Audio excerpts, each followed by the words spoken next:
sem entrar em muitos detalhes. Até porque eu estou aprendendo agora também, então eu não sei, não domino todos os detalhes. E acho que pode servir como uma introdução, né? Acho que é até o objetivo dessas mini apresentações. Então hoje eu vou falar do Case of Tests. Eu sou a Alexandra, acho que eu comecei a participar do LK Camp tem umas 2 semanas. E eu trabalho na Colabora com a Ellen, com o Tony, com o Leandro. O Ítalo também participa do LK Camp.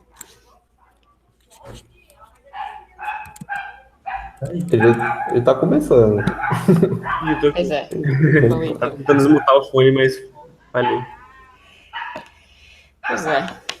Então, tipo, o que é o Case of Tests? É basicamente um framework que está disponível junto com o kernel e ele tem o objetivo de testar pequenas partes do código ou funcionalidades de subsistemas, de módulos. E um dos objetivos dele é ser user-friendly, porque, como eu falei, eu não tenho tanta experiência com kernel ainda, mas pelo que eu tenho visto, a cultura de testes no kernel está crescendo muito. Galera, o barulho do fundo tá muito intenso, porque aqui para mim tá cabuloso. O pessoal tá fazendo bastante barulho. Dá pra escutar, mas dá pra escutar melhor também. Não sei se o resto concorda. Acho que tá de boa. Tá. E aí, a ideia de ser user-friendly para mim foi bem legal, porque meu background é de desenvolvimento web, então eu estava acostumada a mexer com TDD e ter suportes para trabalhar com teste de uma maneira bem tranquila. E eu gostei bastante do que eu encontrei até agora no Case of Tests. Então, a ideia é que os kernel developers e os kernel users comecem a escrever os seus testes. E o Case of Tests ele fornece toda uma base de coisas comuns que você vai precisar para rodar esses testes. Então, já tem lib, já tem vários headers que definem várias coisas. Os makefiles também, para você conseguir rodar esses testes, eles estão prontos e basicamente a gente tem que usar. O Case of Tests ele roda em user space, porque a gente tem que buildar, instalar o kernel, e aí depois a gente roda os testes. Não necessariamente você vai conseguir rodar só testes de user space, você consegue rodar kernel space também. E ele te oferece um suporte, uma maneira de você fazer isso.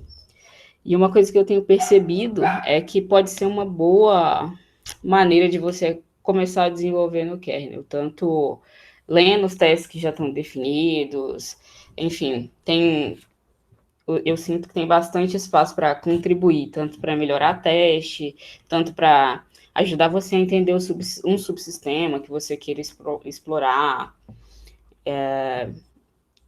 Enfim, você pode, sei lá, começar a estudar contribuindo com testes para o Case of Test, porque tem várias coisinhas que não tem vários subsistemas que não têm bons testes. Enfim, acho que pode ser um bom ponto de partida. Até porque ele é bem amigável, tem essas bibliotecas aí que vão dar um suporte bem interessante para você desenvolver os testes.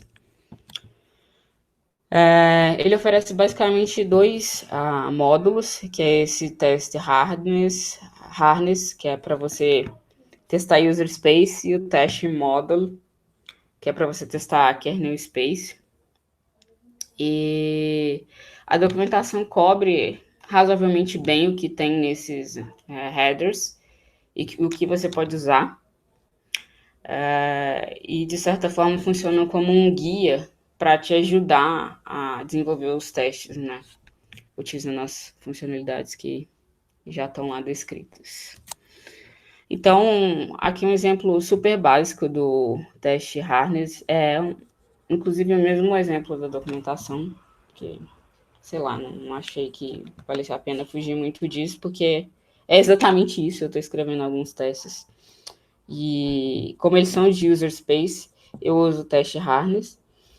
E, enfim, basicamente ele tem definido o teste, e aí você pode definir o nome daquele conjunto de testes e pode fazer uma série de asserts dentro dele, como está sendo feito.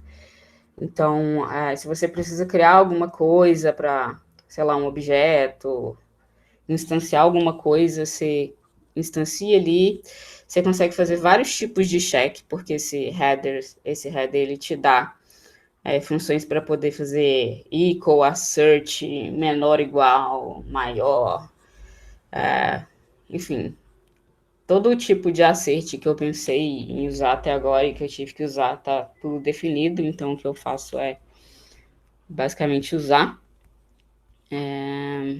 Não sei se tem alguma coisa que foge disso, acho que o Tony já mexeu com algum case of test, se ele quiser adicionar alguma coisa, fica à vontade, Tony.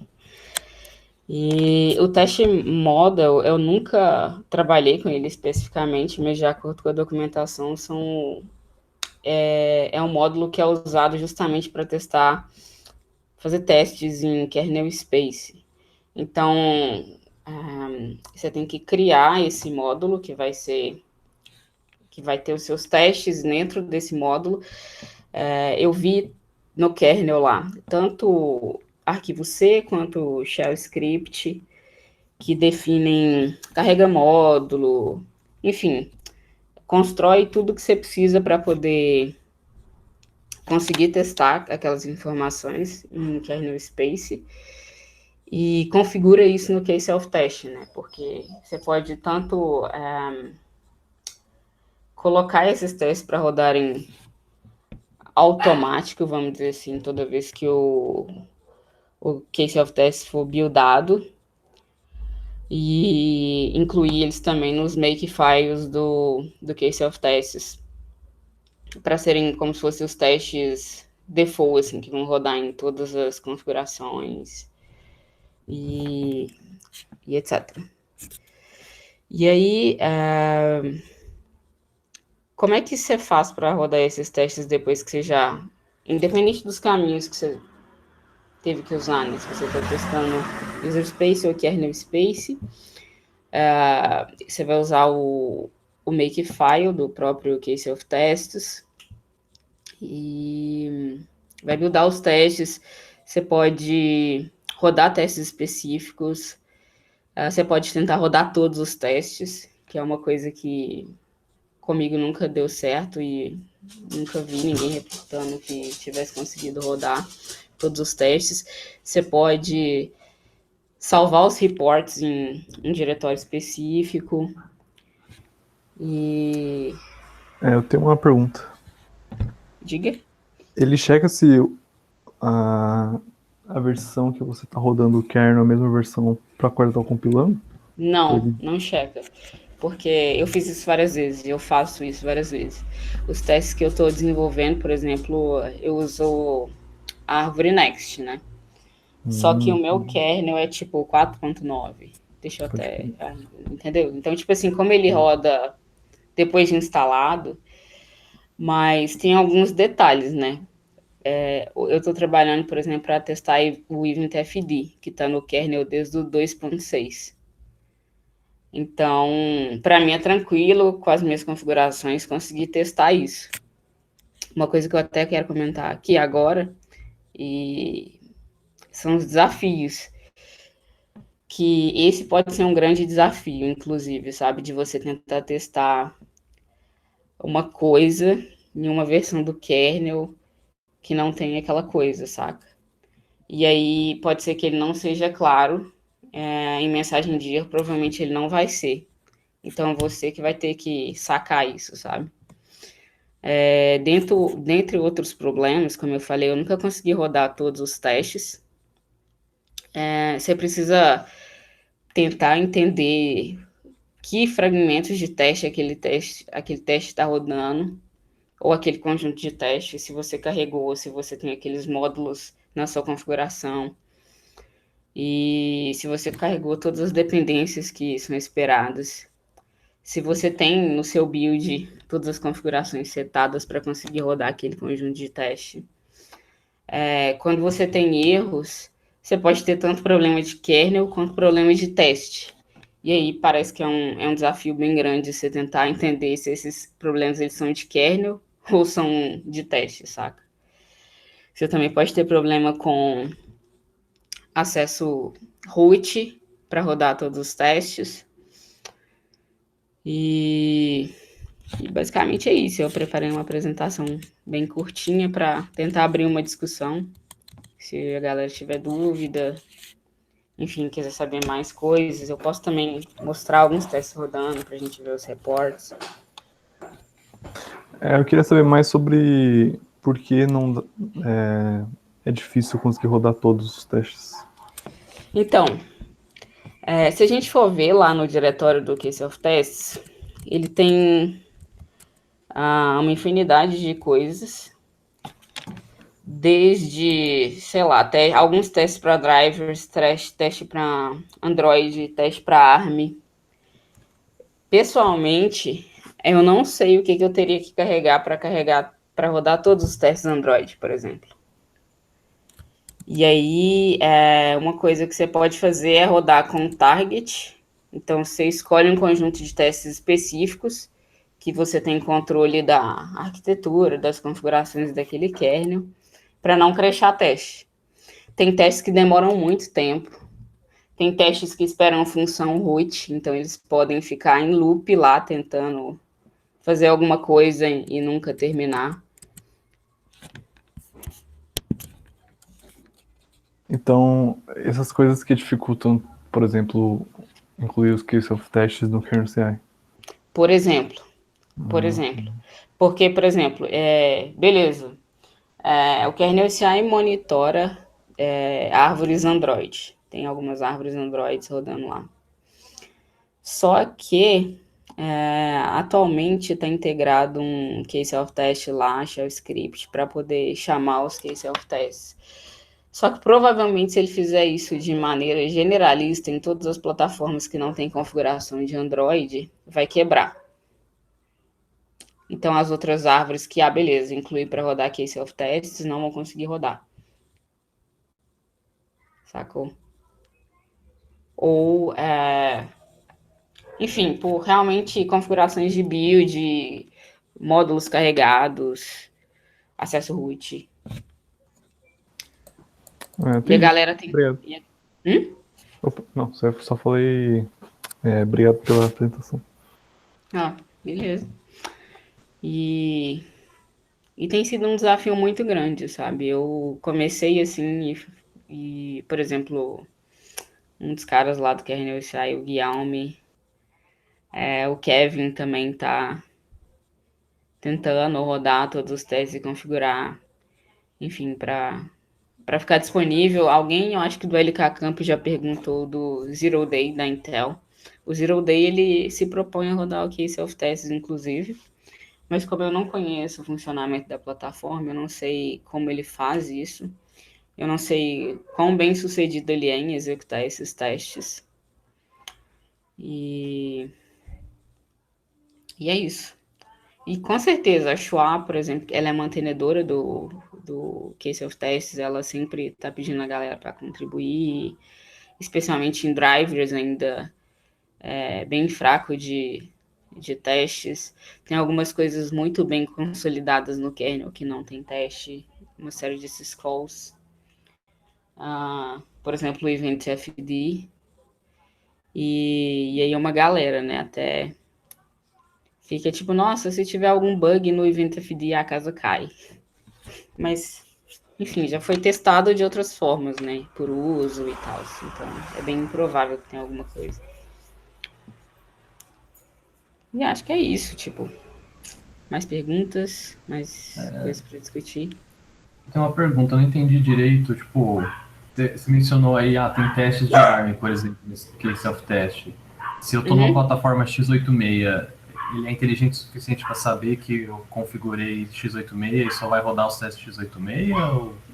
Não, ele não é. Então, Entendi. por isso que você coloca target, sabe? Porque você pode tanto buildar e rodar todos os testes que estão programados para rodar automaticamente. E aí, se os testes ARM, deixa eu ver por um teste ARM aqui. Se ele tiver configurado para rodar automaticamente no build do case of test, provavelmente esses testes vão quebrar. Ou dependendo do que eles estiverem fazendo, eles não vão conseguir rodar. Pode ficar em loop, ficar, sei lá, meia hora você esperando alguma coisa e não dá nada, saca? Sim, é. Os testes de ARM de sinal, eles estão configurados para serem rodados no build automático do case of tests. Isso significa que você habilita uma única config do case of test e aí ele já vai rodar todos esses testes até o de ARM. Isso, exatamente. E aí você poderia Exatamente. desabilitar testes específicos com config também?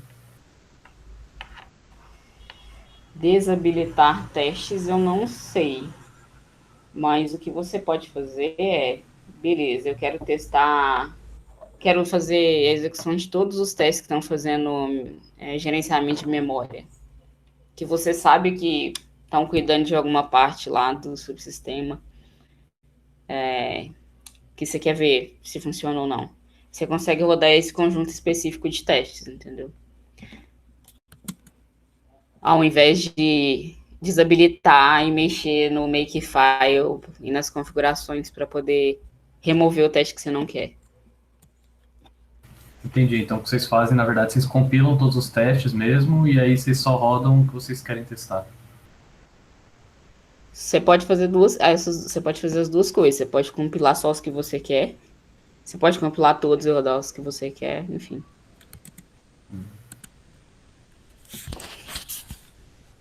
Uma outra curiosidade que eu tinha também ali, que você mostrou naquele código, tinha uns assert e tinha uns expect. Sabe Uhum. dizer qual seria a diferença desses? Então, boa pergunta. Muito boa pergunta, Posso porque falar assim? Pelo menos no Keyunit, quando você tem um assert, quando ele falha, o assert, ele para ali.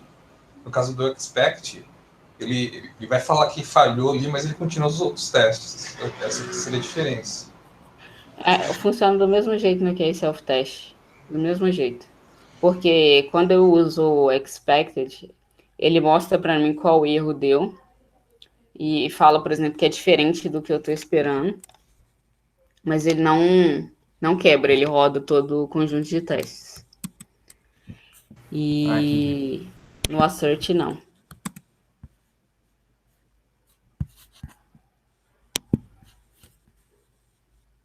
O que eu não entendi muito bem é, tipo, por que não estão tentando usar ele só para rodar em certos subsistemas, em certos CIs, saca? Por que que eles estão procurando fazer um negócio mais global, assim? Então, um dos objetivos é você conseguir fazer regressão, né, Leandro?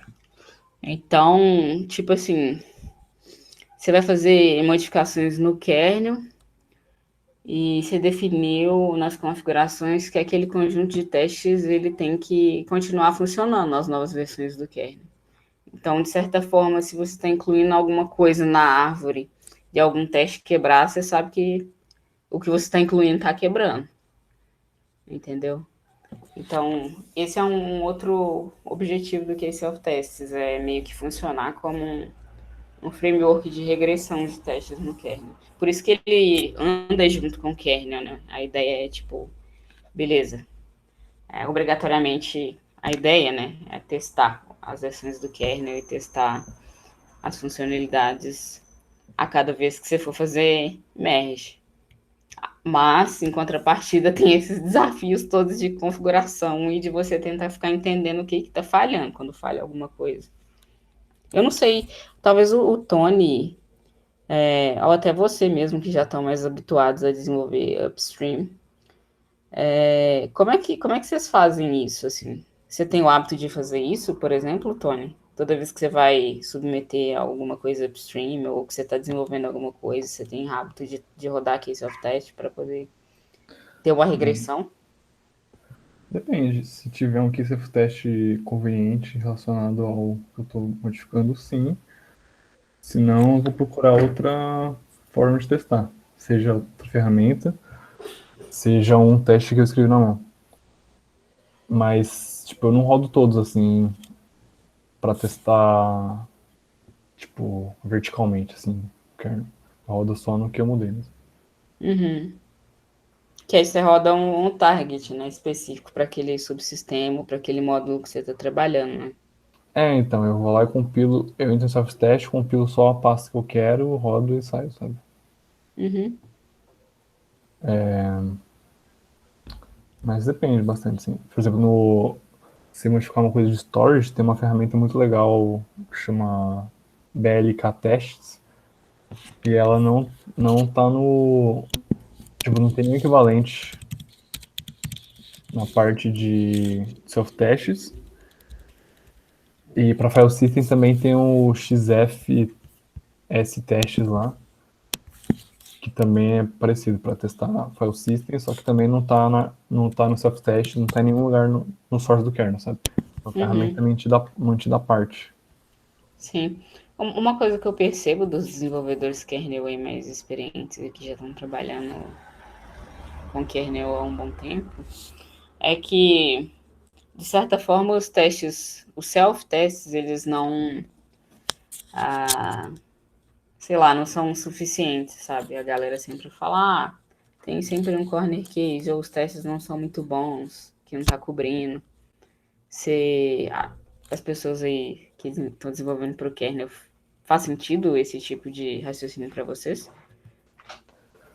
Pra mim faz, tipo, eu não conto com que o self-test como uma ferramenta global, assim, só para casos bem específicos. E sobre a inclusão deles, pelo menos na documentação de adição na syscall, lá fala que para você adicionar uma syscall, você também tem que adicionar um case of test. Uhum. Não só para você adicionar um teste no kernel, mas também como forma de você mostrar para as pessoas como vai ser o comportamento daquela funcionalidade nova que você está adicionando. Como é que seria a carinha de um programa user space. E eu lembro que o Krisman, quando ele escreveu o Incentive Case, ele escreveu testes para a feature dele, case of test para a feature dele. E com a nova feature que ele está tentando mergear, que é do interceptar esses calls do Windows, né? Pro Wine, então, ele mandou e também falaram, pô, adiciona um case of test para a gente entender melhor como funciona e tal. Então eu vejo muito a galera usando case of test não como um teste robusto, assim, tipo, tanto que se você vê, muitos testes são bobinhos, sabe? Abre, faz uma chamada aí e é isso aí. Então, não só como teste, mas como uma forma de ter uma noção de como é que é usar essa funcionalidade que você está adicionando. Mas Sim, isso será que. Desculpa. Pode falar, Nico. Não, eu fiquei em dúvida se essa visão assim, do case of test é por falta talvez de flexibilidade dele, ou se na verdade é só porque ele ainda não amadureceu, e se talvez seria possível incorporar essas outras ferramentas que o Tony falou dos testes de bloco, de file system, se seria possível isso entrar no mainline através dos case of tests. Acho que não, cara. Tipo, é bem a arquitetura que a galera fez lá em seus testes, tipo, muito desconectada do que self-test, assim. Então, acho que o trabalho para entregar e fazer uma integração entre as duas coisas seria muito diferente. Além do que o self-test, a ideia é que você pega, compila o teste e sai rodando no seu kernel, né? Esses aí, pelo menos o de block, ele exige uma infraestrutura própria para ele, sabe? Ele vai pedir, tipo, você está numa VM, então sobe para mim um disco virtual SCSI, sobe para mim um disco virtual multipath. Então, o case of test eu sinto que é uma parada, tipo, qualquer kernel consegue rodar, E esse testes que eu falei, ele já é tão, tipo, ele é tão específico que ele exige que quem está testando siga alguma infraestrutura básica, sabe? E sobre ele não ter amadurecido, ou se ele não está pronto ainda, eu não sei. Tipo, já faz uns anos que ele existe. Eu não sei se ele ainda está no processo de ser mais desenvolvido, ou se é isso aí, se ele está no estado o estado que ele está agora é o amadurecimento dele. Eu, eu creio que o estado de amadurecimento é legal, só que a cobertura de testes não. Então, acho que o que falta é mais testes. Acho que tudo que o Tony falou faz sentido. E a ideia é ele estar pronto para rodar em qualquer kernel mesmo, para garantir as funcionalidades. Uma coisa que eu senti também é que, tipo, o Case of Testes ele te provê um framework, assim, tipo, que nem você mostrou, tem o assert, tem o expected, mas parece que cada um, tipo, mesmo assim, cada um faz do jeito que quer, assim, pelo menos os que eu abri, eles eram muito diferentes de si, e alguns reimplementavam coisas já implementadas, então eu sinto que tem muita inconsistência ainda, tipo, de usar o ponto H do que self-test como uma lib mesmo, sabe? Sim, eu concordo com você também, mas, por exemplo, a postura que eu adotei foi usar o framework, sabe? Acho que não faz nenhum sentido. Bom, eu, sei lá, desenvolver uma lógica toda nova para fazer a search, para fazer equal, que já tá ali. E Sim. os patches que estão. Eu acho que eu vi o patch do Gabriel, que é o. Ele testa basicamente user dispatch, não é? Sim, syscall dispatch. Pois é, os testes do Ricardo também de gerenciamento de memória, tudo usando o suporte do framework. Pode ser também, Tony, que esses testes eles estejam mais fazendo teste em kernel space, porque o teste módulo lá, ele é mais flexível, então você tem que escrever, enfim, carregar módulo, passar mais informações para os scripts sobre o que você quer, sabe? É meio que... Aham, Eu vi que tem muito shell script, a galera usa muito shell script. sim. Faz sentido isso no kernel space? Usar shell Ah, script para então, o rodar kernel space. instruções? Não tem como rodar shell lá dentro, não. Mas, tipo, eu acho que a brisa do shell é de. É você reduzir a dependência. Tipo, você não vai pedir pra pessoa instalar Python 3 ou Python 2, porque shell é uma coisa que meio que É, toda distro vai ter já. sim, E talvez os testes que eu vi que não seguiam o framework era só porque às vezes eles eram mais antigos que os helpers, assim. talvez. Talvez seja isso, não vi, não fui investigar. E, bom, acho que é isso.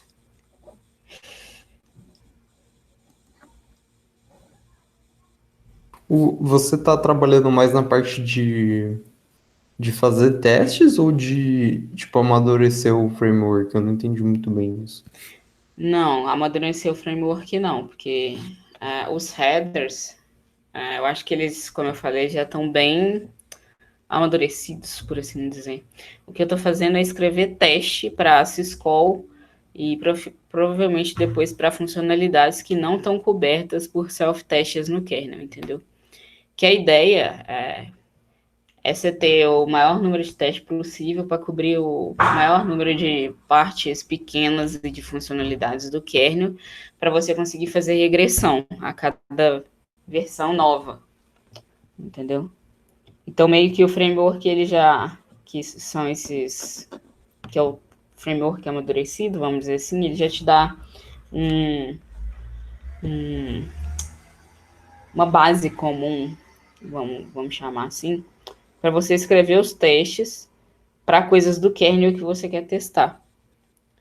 E especificamente driver parece que é muito pobre de teste. Eu não sei, a Ellen não tá aqui, tipo, para ela dar um ponto de vista de for Linux. Se tem, se usa self-test, se ela já viu alguma coisa. Vídeo for Linux usa uma coisa mantida pelo Hans, que é um mantenedor do Vídeo for Linux, que chama V4L Utils, que é um pacote separado também que você instala. E ele vem uma porrada de testes de Vídeo for Linux. E aí também o que eu falei do block tests, ele exige que você tenha o Vivid e o Vink, que são dois módulos de teste. Ele exige que você tenha esses dois módulos disponíveis para serem subidos. Entendi, mas esses módulos você consegue. Se você precisar, você consegue buildar eles do kernel? Sim, são módulos mainline mesmo. Então daria para usar o self-test para poder fazer isso. Só que, aí de novo, né? Tipo, esse tipo de teste, provavelmente ele não entraria nos testes padrão, assim, que vão rodar toda vez que você buildar tudo do que self-test, porque senão provavelmente eles vão quebrar. Você precisa de carregar esses módulos para você conseguir rodar os testes. Faz sentido? Você não consegue rodar eles sem os modos, não funciona. Exato. Isso. E provavelmente é kernel space, né? Tem algumas coisas de kernel space aí. Não, os testes são todos user space também, ele só faz chamada para um módulo usando IO control, e é isso aí. Tudo pelo user space. Então o desafio é configurar o seu build para conseguir ter essas coisas na hora que você rodar o teste, os testes passarem. E ele também é resolvido em C++ e tal, acho que nunca ia ser. Acho que não ia ser aceito. O kernel também tem essa barreira aí de como foi construído e tal. Ele usa umas libs de C++ que tem que instalar, não sei o quê.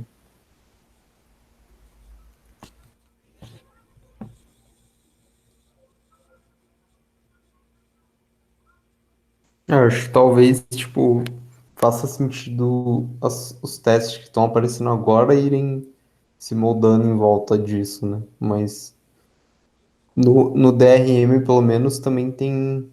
É quase igual que o Tony falou do Video for Linux, assim. Você instala umas bibliotecas e aí você roda tudo em user space usando IOTL e é isso aí. O self-test você roda do user space, mesmo que você vá rodar esses testes de kernel space. Ele meio que foi feito para rodar do user space mesmo.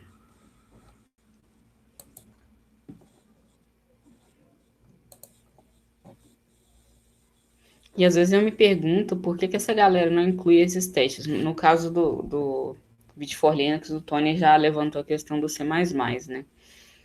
E o Leandro, eu não sei se tem algum problema nos testes. Problema, assim, algum desafio técnico que bateria no kernel e, tipo, não pode. Porque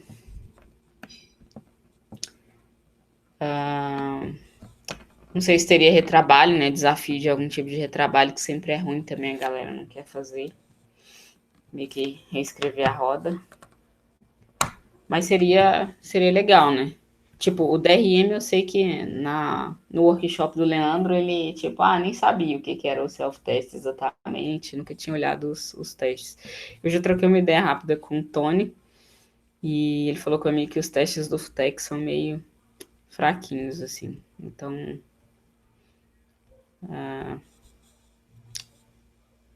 não sei, assim. O que você acha, Leandro? Você tem algum ponto, assim, para adicionar sobre isso, de por que os testes do DRM não estão sendo integrados ao QCF Tests? Então, eu não tenho muita experiência com desenvolvimento de kernel também. Mas eu acho que é bem o que você falou mesmo, pelo retrabalho, sabe? De ter que inventar uma parada que já está muito consolidada e está todo mundo usando faz muito tempo. Que nem o VKMS, ele foi um driver do DRM. Ele foi feito baseado nos testes que eles usam lá, no framework específico deles. E eu sei que tem várias ferramentas em cima para lidar com mesa, para lidar com algumas coisas específicas de graphics que estão sendo usadas nesse teste. Mas eu acho que é mais uma questão de retrabalho mesmo. Mas só chute, Sim. não sei. Eu acho que faz sentido. Tipo, pelas coisas que eu já estudei até agora, um dos grandes desafios é justamente esse, né? Como é que você vai lidar com esse monte de configurações para conseguir rodar esses testes de maneira automatizada em todos os kernels que você está buildando, sabe? Ainda mais numa ferramenta de integração contínua. Enfim, você vai quebrar a build, você vai quebrar a pipeline e pode ser que você gaste um tempão tentando entender o porquê. É verdade. Me parece que a melhor aposta do Case of Test é adicionar teste, porque não tem teste ainda, né? Porque o que já tem teste, tem essa suite de teste grande estabelecida, realmente não parece que vai ser reescrito e entrar no kernel, porque é muito trabalho. Mas a parte que Sim, não é testada ainda seria só um ganho, né? Então, sim. Sim, por isso que a galera fala muito dos testes de driver. E, e agora no próximo trimestre, eu acredito que eu vou trabalhar um pouco com habilitação de testes no kernel CI. E aí depois talvez eu possa até fazer uma apresentação sobre isso, de como foi isso, né? Porque a ideia é justamente você conseguir fazer regressão e ter a bisection e conseguir encontrar cada vez mais rápido os problemas, onde está quebrando, qual foi a mudança que pode ter quebrado. E aí, diante de todos esses desafios aí de trabalhar com case of test para rodar de teste de maneira automatizada em várias árvores, eu ainda não tenho uma visão muito ampla de como vai funcionar isso e se vai funcionar, sabe? Que é, especialmente por causa das particularidades de cada build que pode acontecer, enfim. E seria legal se funcionasse, mas parece bem desafiador.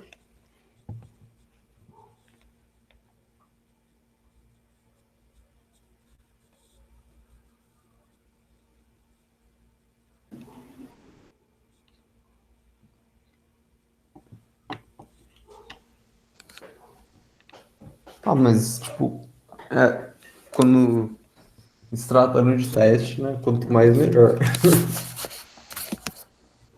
É. Ainda mais no kernel, que eu sinto que é uma coisa meio que tá crescendo muito agora. Parece que a galera tá mais preocupada. Eu já conversei com alguns desenvolvedores mais experientes e, tipo, como é que se testava antes? Gente que já tá Uhum. trabalhando no kernel há 10 anos, há 8 anos. Sei lá, eles colocavam no hardware, desenvolvia algum script para testar o que eles estavam fazendo de mudança, mas ao que tudo indica não tinha essa preocupação em fazer regressão e manter. De alguma forma existia, né? Porque também, sei lá, não quer chegar upstream uma coisa que vai quebrar tudo, mas agora a galera tá preocupada com ferramenta de integração contínua, justamente para dar um suporte nisso daí, né? Tentar incluir o mínimo possível de bugs a cada nova versão. Eu não lembro.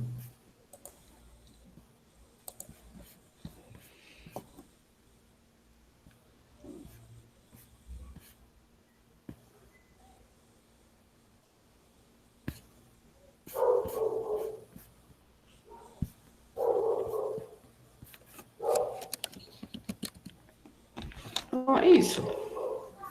Acho que eu posso passar a bola pro Leandro. Alguém quer mais fazer alguma pergunta aí? Alguma coisa?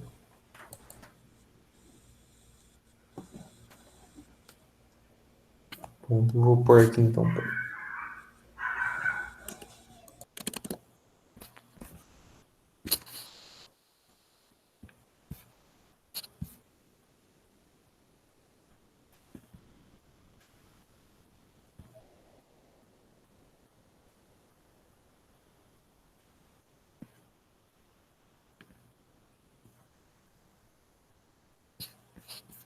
Tá dando pra ver aí?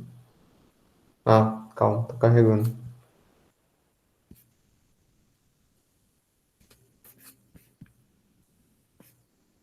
Vocês conseguem ver? Sim. Show. Peraí.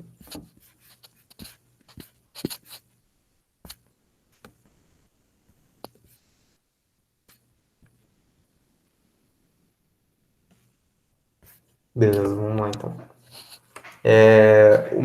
A minha apresentação vai ser no mesmo esquema, assim, vai ser bem light, só para dar uma introdução. Era um tópico que eu sempre via bastante, assim, mas eu não sabia do que se tratava muito bem. Então é só uma introdução mesmo. Eu vou falar de Format Modifiers, que a gente usa no DRM, mas isso é usado na, na stack gráfica inteira e em outros subsistemas que lidam com imagem também, que nem o Visual for Linux. Primeiro que é um formato, né, de DRM, tem uma relação com a maneira com que os pixels estão armazenados na memória. No DRM a gente segue não uma tabela, tem um nome mais bonito que tabela, mas enfim, é uma especificação e que chama fork, que significa For Character Code.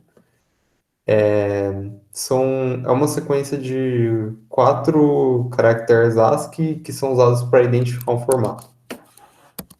Aqui a gente tem alguns exemplos, e se vocês quiserem ver mais, essa tabela é gigante, tem muita, muita, muita coisa. Isso fica num header que você consegue utilizar em user space ali. Então, sei lá, no Aston você consegue usar algum desses formatos através desse header. E é um identificador mesmo, só para todo mundo saber o que está sendo, que tipo de layout vai ser utilizado, né? Isso são formatos, né? Não são os modificadores, né? Uma pergunta é por que existem muitos formatos? Eu também tinha essa curiosidade. Tem infinitos formatos, a lista é muito grande. E a resposta é basicamente porque a gente tem diversas aplicações, tanto em software quanto em hardware. Então, tem um hardware que suporta tal coisa, tem um software que vai precisar de mais, vai consumir mais memória, então ele pode reduzir a qualidade de cada pixel dele para ficar mais rápido. E um exemplo bem legal que eu achei na internet, então é verdade, é que as TVs recebiam um sinal em YUV e elas eram em preto e branco, então a galera só transmitia o Y, que tem a ver com o, o brilho. E aí, quando surgiram as TVs coloridas, por que que usavam só o Y do YUV? Porque se você fosse usar RGB, você gastaria muito mais memória e ficaria tudo mais lento e inutilmente, saca? Porque você precisaria das 3 bandas do R, o G e o B, e no Y você poderia só transmitir com o Y. Só que aí as TVs coloridas começaram a ganhar força, e a galera então começou a continuou a transmitir o sinal com o Y, mas também com o UV agora, que é a parte de cor desse tipo de formato. Esse é só um exemplo bobinho para mostrar que não existe um padrão, assim, cada hardware vai lidar de alguma maneira. Outro exemplo é assim, vamos supor que você tem um hardware bem fraquinho embaixo e você vai colocar um background lá. Você vai ter um frame buffer, que é o background da sua tela. Você não precisa transmitir em RGB 888, ARGB 8888. Você pode usar RGB 565, que é bem mais... É um formato que ocupa bem menos memória, então consequentemente, ele vai consumir menos bandwidth. Mas por que então a gente precisa de modificadores para esses formatos? Já estava tudo muito bem definido ali. Basicamente porque as paradas gráficas começaram a evoluir muito rápido. Então a gente tem efeitos gráficos maravilhosos, tem telas de 4K, já tem 8K, tem displays com taxa de atualização gigante. E tudo isso aumenta muito o bandwidth que você vai utilizar. E se você quer melhorar a qualidade gráfica, você vai aumentar o bandwidth. E beleza. Algumas das coisas só que consumiriam que aumentariam esse load de transferência. Por exemplo, os shaders, você tem que passar onde estão cada vértice, você tem que passar os dados de cor, você tem que dar load nas texturas. Você pode usar shaders pré-compilados, tudo isso vai aumentar muito.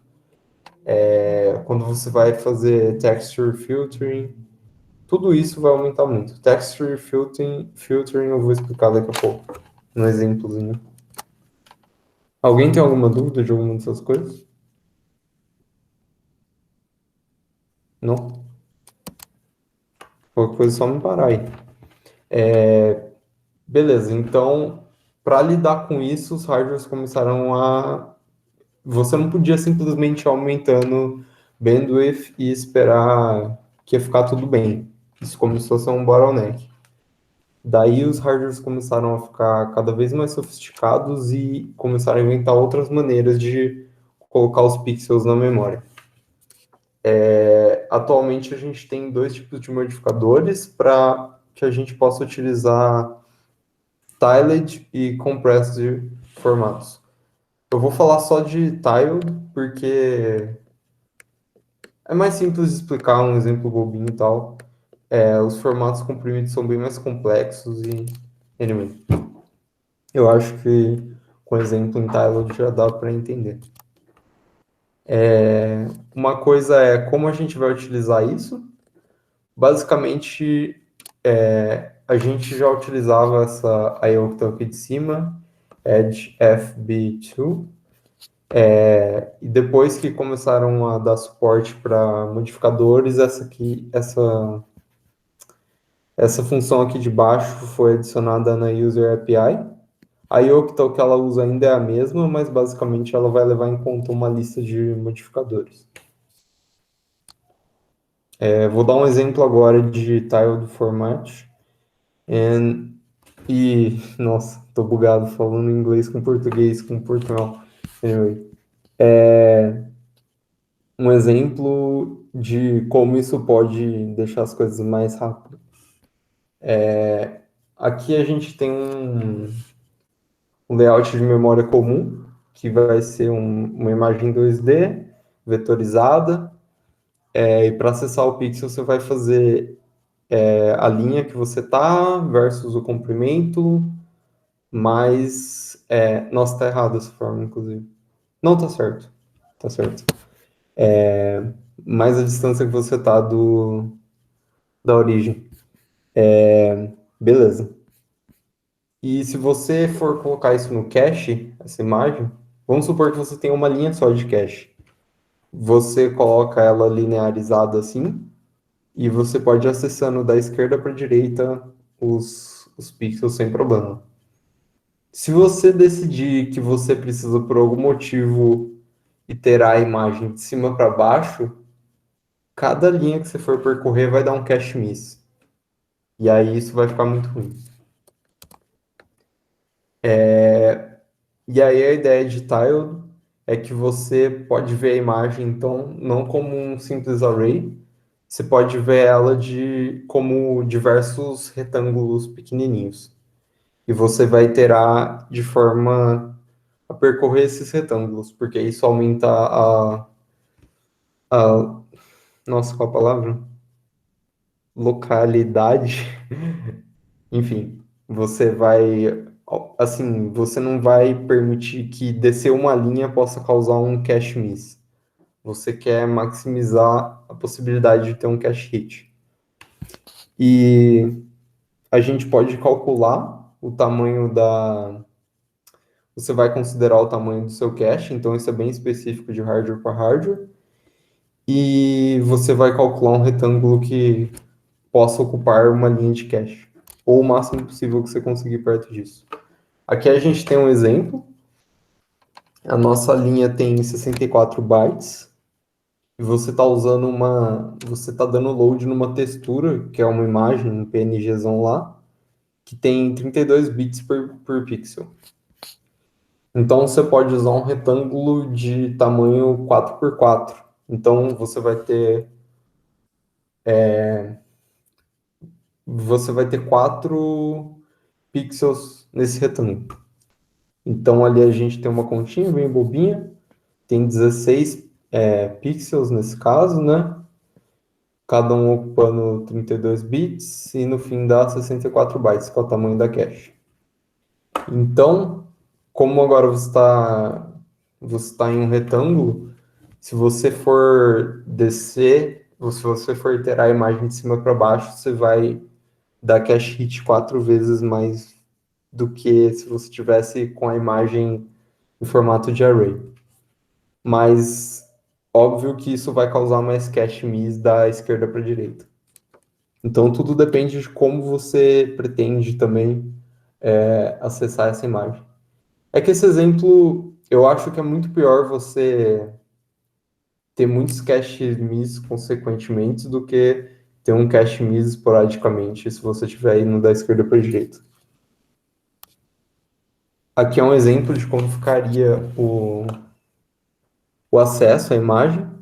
Então a gente vai do pixel 0 para o 1, do 2 para o 3, mas nessa ordem maluca da imagem. Ô, Leandro, eu posso estar enganado, mas eu acho que dependendo da GPU, ela só trabalha dentro do tile. Então, o que acontece é que, nesse caso, só importa aquele cache miss ali. Então, por isso que esse formato existe, eu acho. Como é? Desculpa. Eu acho que, dependendo da GPU, ela pode só mexer dentro do tile. Sacou? Ela não passa para o próximo tile. Sacou? Cada invocação do código que vai rodar ela vai vai passar dar dentro do cache tile. miss se for O para outro cache miss é mais tile. importante dentro do tile do que fora. Entendeu? Quer dizer, o cache hit. Entendi. Pode crer. Faz sentido. Daí ela vai percorrendo desse jeito maluco e no fim você consegue colocar isso no array, entendeu? Essa que é a brisa. Ela vai continuar no array, mas a maneira que você está acessando é maluca, assim.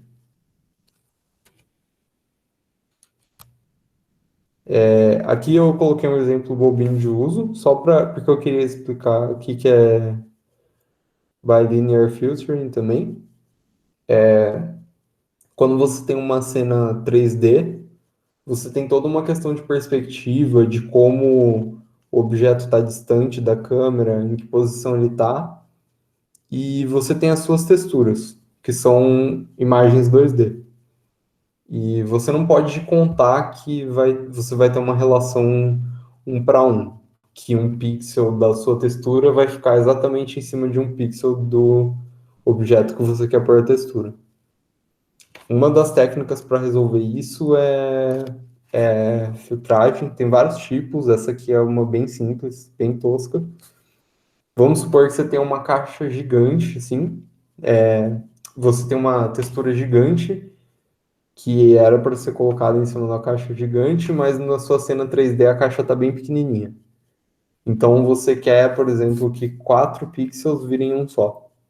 E aí você vai fazer acesso ao Q12, Q22, Q11, Q21 e vai fazer uma média, uma interpolação ali para calcular o pixel P. Então você pode ver que esse é um tipo de exemplo em que você não acessa a imagem linearmente, você acessa de maneira bem local. E eu não sei, o Ítalo falou que tem GPUs que só acessam por tiles, então eu acho que isso Mas é mais ou menos esse exemplo aí, é por causa disso. É porque para esses casos de uso do que a GPU vai precisar fazer muito, é melhor acessar por tiles, entendeu? Então, o que eu ia Exatamente por falar é causa desse exemplo. que isso deve ser muito necessário, então deve acontecer o tempo todo para ser tão importante para existir, né? Deve ser bem mais importante acessar assim do que linearmente. E era isso que eu tinha que mostrar. Só um exemplo de que é um modifier mesmo. Uma coisa que eu queria aprender agora é como eu posso usar isso em user space. Como que eu vou usar essa chamada de user space aqui. Porque o jeito que eu crio a memória, eu imaginei assim, porque tem modifiers também que fazem com que você tenha mais de um buffer de memória.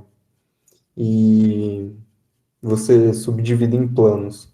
E eu fiquei imaginando, porque antes de criar o buffer, eu tenho que saber o tamanho dele. E eu fiquei imaginando como que eu vou saber isso e depois criar o frame buffer em cima. Anyway, é algo que eu preciso entender ainda. Tenho curiosidade. Se alguém souber alguma coisa, se alguém quiser comentar qualquer coisa também. Mas era só isso mesmo.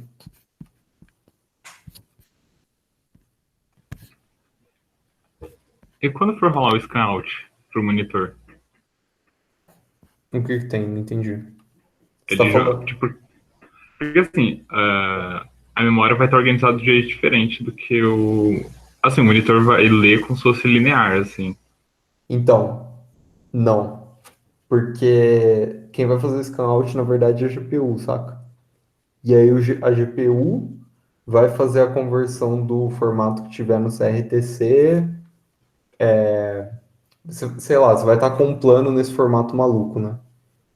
E aí depois da composição, o encoder vai ficar responsável para passar para o monitor em algum formato que ele entenda, sacou?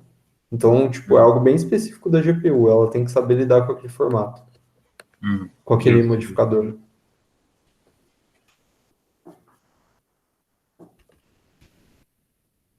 Você não pode simplesmente pegar um modificador e sair usando. Você tem que primeiro perguntar para a GPU que modificadores ela suporta para você poder usar. Não, eu tava mais pensando o que a GPU tinha que fazer, não o que você em user space vai fazer. Porque você não Ah, tem muito controle sobre isso. É mais entendi. da GPU mesmo. Então, eu tava lendo umas paradas e eu tava vendo que eu não manjo nada de hardware, essa é real. E eles estavam explicando que alguns modificadores, para a gente olhando do ponto de vista de software, parece super difícil de fazer, mas do ponto de vista de hardware é simples, sabe? Só trocar uns fios lá e vai que vai. Mas eu não manjo direito para saber.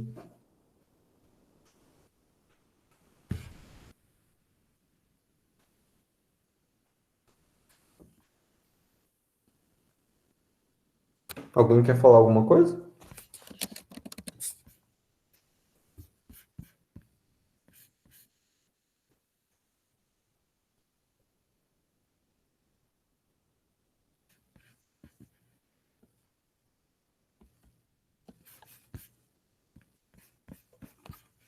Ah, se ninguém for perguntar nada, eu fiquei meio bugado ali no motivo do cache hit aumentar quando você faz daquele jeito retangular.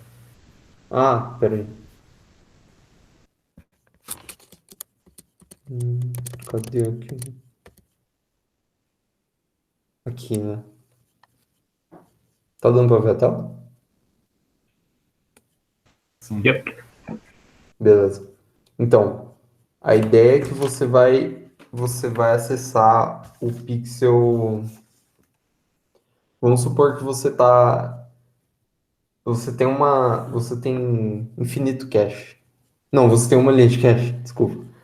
E você coloca cada linha da sua imagem nessa linha de cache, certo? Então você dá load lá, essa linha vai parar na memória do cache. Aí você está acessando da esquerda para a direita, beleza, né? Porque a sua linha inteira está ali. Então você vai do pixel 0 pro 1, pro 2, pro 3, beleza. Agora vamos supor que você quer acessar a imagem de cima para baixo. Sacou? Então você vai dar do pixel 0 pro pixel que está embaixo dele, que não está na cache. Porque ele tá Ah, na tá, você vai segunda ler, linha tipo, da uma imagem. coluna de cada vez, é isso? Isso, exatamente. Ah, tá. Você tá lendo uma coluna de cada vez. Aí você vai ter que carregar, você vai dar cache miss, né? Nossa, pode Essa é a crer. ideia. Aí dá tudo errado. Aí a brisa, pelo que eu entendi, então, foi a brisa que ele coloca na memória o tile em vez de uma linha, certo? Tipo assim, ele vai botar tile a Exatamente. tile em vez de pixel a pixel da esquerda pra direita pra dar linhas, entendeu? E Aqui, ó. nesse caso, se você quiser acessar o mesmo tile, vai estar no cache já. Vamos Então, supor que você tipo, tem pera, aqui. o cache dele vai ser um retângulo, é isso? Isso. É, vai- Não, o ele cache não é vai. uma linha, que vai estar representando um retângulo da imagem, entendeu? Exato. Sim, tá. E aí ele carregou, por exemplo, que ele deu um exemplo lá de 4x4, ele carregou isso no cache, por exemplo.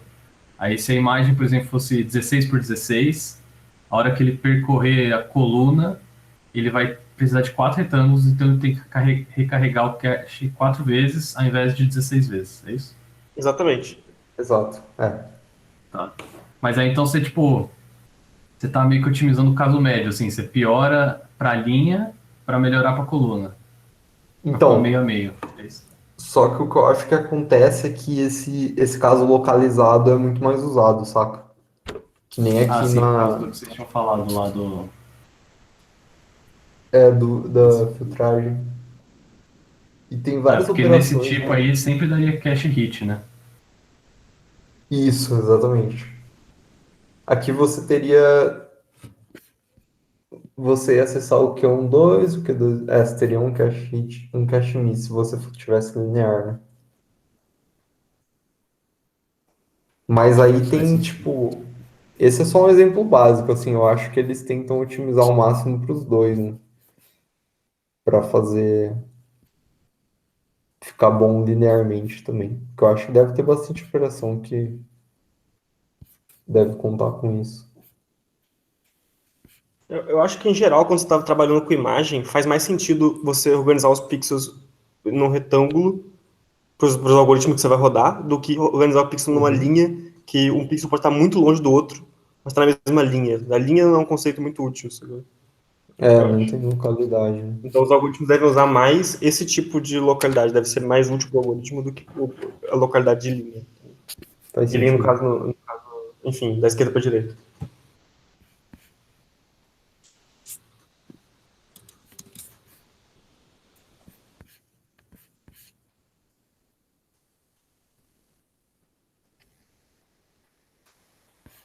Acho que é isso então, galera.